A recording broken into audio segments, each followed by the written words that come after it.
دیکھو کہ تم کیا کر رہے ہو، اتقوا اللہ کا خیال رکھو، اللہ سے ڈرتے رہو، اللہ کے غضب سے بچ کر رہو۔ اتقاء بچ کر رہنے کو کہتے ہیں، اور ساری دنیا کے لوگ جانتے ہیں کہ اندیشہ جو ہے نا خطرے کا، اس سے بچنا انسان تو گزار جس کو اللہ نے زندگی دی ہے،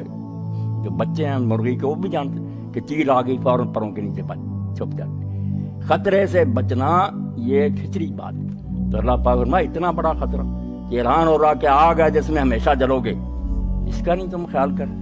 ایمان ہوتا تو لرز نہ جاتے کہ دنیا کی چند روزہ زندگی کو بناتے بناتے یہاں عیاشی کرتے کرتے آگ میں پڑ جائیں اور پھر نکلنے کی کوئی راہ نہ ہو، یہ خطرہ مول لینا چاہتے۔ اس کا معنی یہ کہ تم مانتے ہی نہیں دل سے، جھوٹ بولتے ہو کہ تم قیامت کو مانتے ہوتے تو اس آگ میں پڑو نا، یہ دنیا کی آگ میں انگلی ڈالو۔ جیسے حضرت عامش رحمۃ اللہ علیہ کے متعلق پڑھا کہ جب برا خیال کبھی آتا نا تو چراغ جل رہا ہوتا انگلی اس پر کر دیتے، جب جلنے لگی فوراً وہ اپنے آپ کو کہتے اس چراغ کی لو جو ہے یہ آگ سے تو برداشت نہیں کرتا اور مجھے جہنم میں بھیج رہا جو 70 گنا ایسے تیز ہے۔ تو اللہ پاک فرماتے ہیں اگر ایمان کا دعویٰ کیا اتقوا اللہ، اللہ سے ڈرتے رہو، بچو اس کے غضب سے، اس کی پکڑ جو ہے اتنی انا بطش ربک لشدید، اس نے جب ہاتھ پایا ڈالا نا بچاؤ نہیں ہوگا، کوئی حمایت کے لیے نہیں آئے گا، کوئی مددگار نہیں ہوگا، اپنی جان کو روتا رہے گا۔ ڈر جا وَلْتَنْظُرْ نَفْسٌ مَّا قَدَّمَتْ لِغَدٍ، کیسی عمدہ بات قرآن نے کی کہ کل کے لیے فکر کر کے کیا کر رہا۔ سب فکر فردہ کو مانتے ہیں، دانا لوگ کے فکر فردہ، کل کی فکر کرو۔ اسی لیے یہ انشورنس ہو رہی ہیں، بینکوں میں لوگ سیونگ اکاؤنٹ کھولتے ہیں کہ کل بھائی کوئی مصیبت آ گئی، کچھ ہونا چاہیے پہلے۔ اسی لیے شیخ سعدی رحمۃ اللہ علیہ فرماتے ہیں ابلے کو روز روشن شمع کافوری نے، وہ بیوقوف جو دوپہر کے وقت چراغ میں ڈال کر گھی، اس وقت چراغ جلاتا بیکار ضائع کرتا گھی کو، وہ احمق جو دوپہر کے وقت شمع کافوری جلاتا ہے، زود باشد کس بشب روغن نہ باشد در چراغ، تھوڑی دیر کے بعد جب رات آئے گی تو تیل تو ختم ہو چکا ہوگا، اب کہاں سے جلائے گی، جب وقت آیا جلانے کا اب ہے ہی نہیں۔ تو یہ ہے فکر فردہ کہ مستقبل کی فکر کرو، اس کو برباد نہ کرو۔ غد کہا کہ تم جانتے ہو کہ جیسے آج ہے تو کل کا جانتے ہو نا کہ رات آئے گی پھر کل آ جائے گا، یقین ہے نا۔ اللہ نے قیامت کو کل کہا کہ بالکل جیسے آج کے بعد کل ہے نا، اور تم شک نہیں کرتے اس کے لیے دن رات محنت کرتے ہو کہ کوئی سیونگ رکھیں،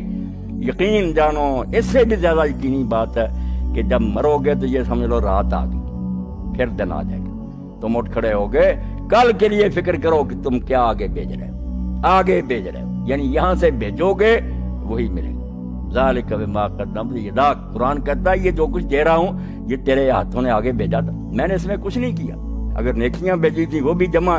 صرف اس پر میں نے منافع لگا دیا، 700 گنا اور لاکھوں گنا بڑھا کر تجھے دے دوں، ہے محنت تیری۔ اور اگر تو نے گناہ کیے تھے تو تیرے اپنے کرتوت ہیں تو تیرے سامنے آ رہے ہیں، میں ظلم نہیں کر رہا۔ اللہ تعالیٰ وما ربک بظلام للعبید، میری طرف سے نہ کہنا میں نے آگ بنائی اور یہ خون بنایا اور یہ پیٹ بنائی، یہ سارے دنیا میں کام کرتا۔ رسول کریم علیہ السلام نے یہ بات کھول کر سمجھا دی کہ جو کچھ بھی جہنم میں عذاب ہے نا وہ یہاں کی کرتوتیں ہیں۔ اگر خون کے دریاؤں میں غوطے کھا رہے ہوں گے اور فرشتے کنارے پر کھڑے ہوں گے پتھر لے کر، سر باہر نکالے گا، سر پر مارے گا، کچلے گا، پھر نیچے چلے جائیں گے، پھر وہ خون کا دریا یہی سود خور لوگ، غریبوں کا خون چوس رہے، اور منافع خور جو رمضان آیا اور چیزیں مہنگی کر یہ خون پی رہے ہیں اب مگر نہیں سمجھتے، وہاں سچ مچ بنا دیا جائے کہ یہی خون تھا نا جو تم ڈونک بن کر پیتے تھے، پیو۔ زانی لوگ جو ہیں یہ اس وقت بدبودار گوشت کھا رہے ہوں، پاک صاف گوشت پڑا ہوگا نہیں کھا رہے ہیں، بدبودار کھاتے یہاں بھی ہیں کہ حلال بیوی نہیں حاصل کرتے، حرام کی طرف بھاگ۔ یہاں تمسر نہیں ہوگا، یہاں کی نیکیاں بدیاں شکل بن کر آ جائیں گی، پورے بھی ہماری نوازیں ہوں گی، دودھ جو ہوگا ہمارا علم ہوگا، لباس جو ہوں گے وہ ہمارا تقویٰ ہوگا، یہاں کی نیکیاں۔ اس لیے کوئی شے نہیں کسی کو نہیں ملے گی یہاں کی ہوئی باتیں۔ اللہ فرماتے ہیں ڈر جاؤ اور ہر وقت دیکھو کہ آگے کیا بیچ رہے ہو، نیکی بیچ رہے ہو یا اپنی تباہی کا سامان بیچ رہے ہو۔ واتقوا اللہ، دوبارہ دہرایا کہ اس کو معمولی نہ بات سمجھنا، یہ اعلان جو کیا گیا نا سرسری نہ سمجھنا کہ اللہ نے کہہ دیا اللہ سے ڈرو، ایک کان سے سنا نکال دیا، ڈر جاؤ، وقت آنے والا جب اس کے سامنے کھڑے ہو گئے۔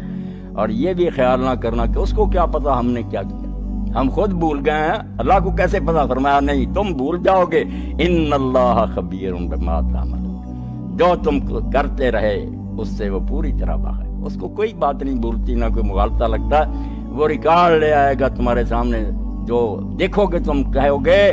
ہائے ہماری کمبختی مال ھذا الکتاب، یہ دفتر کہاں سے نکلایا، لا یغادر صغیرۃ ولا کبیرۃ الا احصاها، کوئی چھوٹی بڑی شے نہیں رہی جو اس میں درج نہیں ہے، کوئی چھوڑی نہیں بات، ہمارے دل کے خیال، ہماری آنکھوں کی چوریاں، ہمارے کانوں نے جو غیبتیں سنی سب درج، ووجدوا ما عملوا حاضرا، جو وہ کچھ کر کے گئے وہ سامنے ملے گا، ایک فرمایا لکھا آئے گا، دوسرا وہ سامنے تصویریں بنی ہوگی، نماز بھی آئی کھڑی ہوگی، خیرات بھی کھڑی ہوگی، اور قبر میں بھی آتا ہے، جب آدمی میت جاتی ہے چاروں طرف کھڑی ہو جاتی ہے بات، فرشتے پوچھنا شروع، ادھر نماز ہے، ادھر صدقہ ہے، ادھر روزے ہیں، وہ کہتے ہیں کیا حساب کرتے ہیں، اور برا جو ہے اس کے پاس کچھ بھی نہیں ہوتا، مار پڑ۔ تو فرمایا خبردار رہو کہ اللہ کو پوری طرح پتا جو تم کرتے ہو، اور جب جاؤ گے اس کے سامنے کوئی بات اس کو بھولی نہیں ہوگی، جانتا ہوگا کہ یہ کر کے۔ یا ایھا الذین آمنوا اتقوا اللہ حق تقاته، اہل ایمان اللہ کا تقوی اختیار کرو جتنا کہ اس کے تقوی کا حق ہے، ولا تموتن الا وانتم مسلمون، اور دیکھنا ہرگز موت نہ آنے پائے مگر فرما برداری کی حالت میں۔ یہ سب سے گاڑی آیت ہے قرآن مجید میں تقوی کی تلقین کے لیے، اللہ کا حق جتنا ہے اتنا تقوی۔ اس پر صحابہ گھبرا گئے کہ یا رسول اللہ، اللہ کا حق کون ادا کر سکتا ہے؟ پھر جب آیت اتری ہے سورہ تغابن کی کہ فاتقوا اللہ ما استطعتم، اپنی امکانی حد تک تقوی اختیار کرو، تب ان کی جان میں جان آئی۔ ساتھ ہی یہ کہ مت مرنا مگر حالت فرما برداری میں، کیا معنی ہے؟ کوئی پتہ نہیں کس لمحے موت آ جائے، کوئی لمحہ نافرمانی میں نہ گزرے، مبادا موت کا ہاتھ اسی وقت آ کر تمہیں دبوچ لے۔ اس طرح کی شخصیتیں اگر پہلے نہ بنی ہو تو کوئی کام نہیں ہو سکتا۔ پہلے کردار سازی افراد کی، اب جب یہ کردار سازی ہو، لہذا جہاں تک تمہارے بس میں ہو اللہ سے ڈرتے رہو،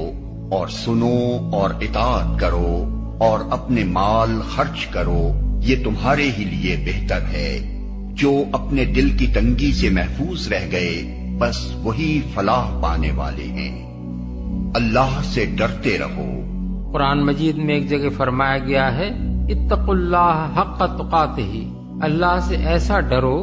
جیسا اس سے ڈرنے کا حق ہے، سورہ آل عمران آیت 102۔ دوسری جگہ فرمایا لا یکلف اللہ نفسا الا وسعها، یعنی اللہ کسی متنفس کو اس کی استطاعت سے زیادہ کا مکلف قرار نہیں دیتا، سورہ البقرہ آیت 286۔ اور یہاں فرمایا جا رہا ہے کہ جہاں تک تمہارے بس میں ہو اللہ سے ڈرتے رہو۔ ان تینوں آیتوں کو ملا کر غور کیجئے تو معلوم ہوتا ہے کہ پہلی آیت وہ معیار ہمارے سامنے رکھ دیتی ہے جس تک پہنچنے کی ہر مومن کو کوشش کرنی چاہیے۔ دوسری آیت یہ اصولی بات ہمیں بتاتی ہے کہ کسی شخص سے بھی اس کی استطاعت سے زیادہ کام کرنے کا مطالبہ نہیں کیا گیا ہے، بلکہ اللہ کے دین میں آدمی بس اتنے ہی کا مکلف ہے جس کی وہ مقدرت رکھتا ہو۔ اور یہ آیت ہر مومن کو ہدایت کرتی ہے کہ وہ اپنی حد تک تقوی کی کوشش میں کوئی کسر نہ اٹھا رکھے، جہاں تک بھی اس کے لیے ممکن ہو اسے اللہ تعالیٰ کے احکام بجا لانے چاہیے اور اس کی نافرمانی سے بچنا چاہیے۔ اس معاملے میں اگر وہ خود تساہل سے کام لے گا تو مواخذے سے نہ بچ سکے گا۔ البتہ جو چیز اس کی مقدرت سے باہر ہوگی، اور اس کا فیصلہ اللہ ہی بہتر کر سکتا ہے کہ کیا چیز کس کی مقدرت سے واقعی باہر تھی، اس کے معاملے میں اس سے باز پرس نہ کی جائے گی۔